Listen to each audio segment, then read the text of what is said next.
अब देखिए question number 16 करेंगे, जो कि मैकेनिज्म पर बेस्ड है। बहुत अच्छा सवाल है।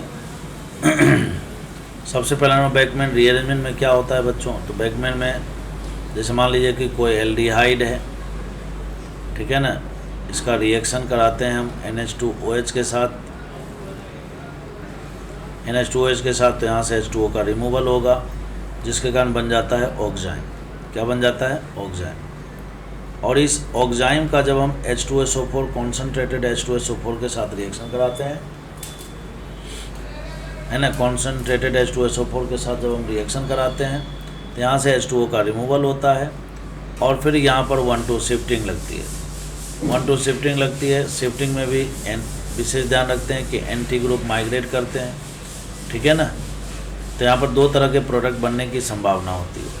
अगर मान लीजिए यहाँ से अल्काइल ग्रुप माइग्रेट करे, है ना, अल्काइल ग्रुप माइग्रेट करे तो CH और डबल बोन N और यहाँ पर R आ जाएगा, यहाँ पर पॉजिटिव चार्ज आएगा।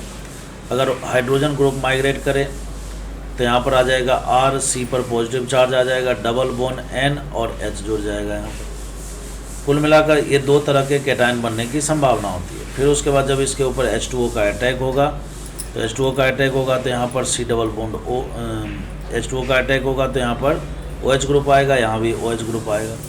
और ये जो दोनों में OH ग्रुप लगने के बाद जो स्ट्रक्चर बनेगा वो बनेगा इनॉल। क्या बनेगा? इनॉल। और फिर इनॉल में जब हम टोटो करेंगे तो फिर ये कन्वर्ट हो जाएगा कीटो में और फिर फाइनली हमें प्रोडक्ट देखने को मिलेगा।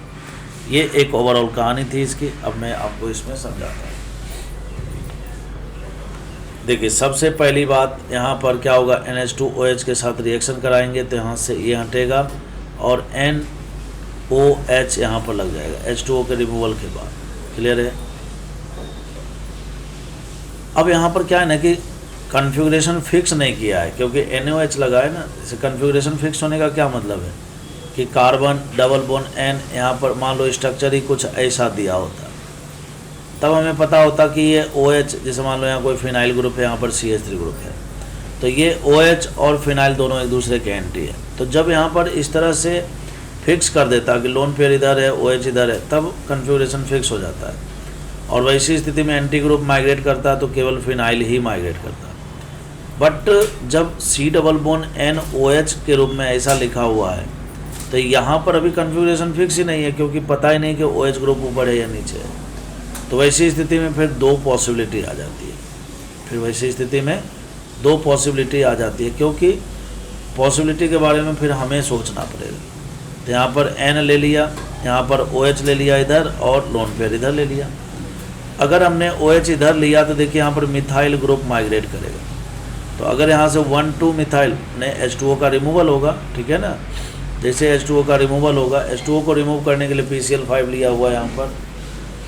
हम चाहें तो कॉन्सनट्रेटेड H2SO4 भी ले सकते हैं, कोई दिक्कत की बात नहीं है। तो 1,2 मिथाइल शिफ्ट जब हम लगाएंगे, 1,2 मिथाइल शिफ्ट लगाएंगे तो ये नाइट्रोजन हटेगा और यहाँ पर देखिए ये कार्बन है, डबल बोन N है, और इस नाइट्रोजन में जाकर के कौन जुड़ जाएगा? मिथाइल ग्रुप जुड़ जाएगा।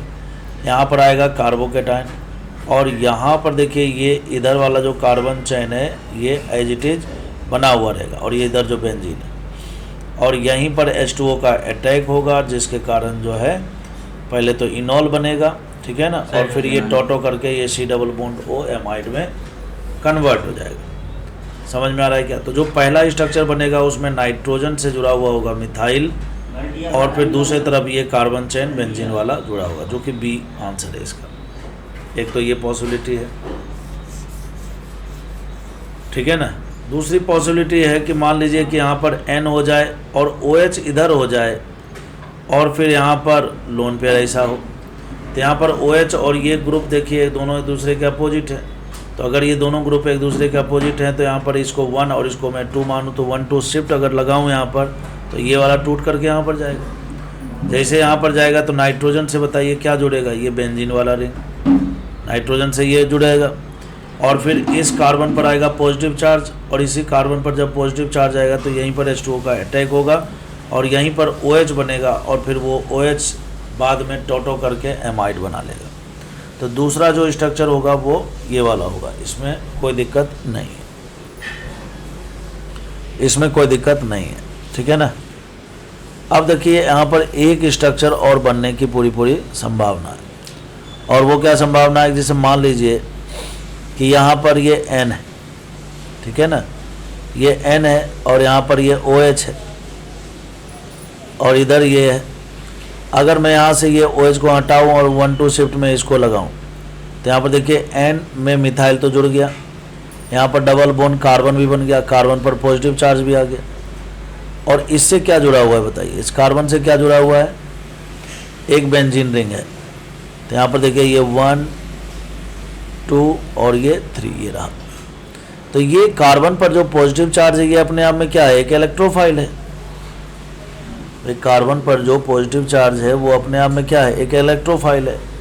तो इलेक्ट्रोफाइल है तो यहाँ पर ESR भी तो हो सकता है बेंजीन के द्वारा, इधर इधर जो ग्रुप लगे हों बच्चों लगे रहेंगे।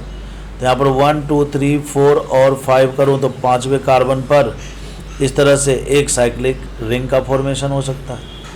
एक पॉसिबिलिटी ये है। दूसरी पॉसिबिलिटी ये है कि जैसे मान लीजिए ये तो है जब हमने मिथाइल को शिफ्ट किया तब, अब मान लो मिथाइल को शिफ्ट ना करके मान लो मैं इसी को शिफ्ट करता, तो इसी को शिफ्ट करता तो क्या होता है यहाँ पर बताइए, यहाँ पर N है ना, तो नाइट्रोजन से तो क्या जुड़ जाता, नाइट्रोजन से जुड़ता ये वाला रिंग जुड़ता। तो नाइट्रोजन से जब ये रिंग जुड़ता तो देखिए ये कितने कार्बन है, 1, 2 कार्बन और फिर बेंजीन है। तो यहाँ पर देखिए बेंजीन जोड़ लेता हूँ और यहाँ पर 1, 2 कार्बन और नाइट्रोजन जोड़ लेता हूँ, फिर डबल बॉन्ड कार्बन है और यहाँ पर पॉजिटिव चार्ज लगा लेता हूँ। समझ में आ रहा है क्या? इसको मैंने शिफ्ट कर दिया, यहाँ पर नाइट्रोजन है, नाइट्रोजन में ये वाला ग्रुप जा कर के जुड़ गया, उसके बाद नाइट्रोजन डबल बॉन्ड कार्बन और इससे जुड़ा हुआ है मिथाइल, ये बन गया।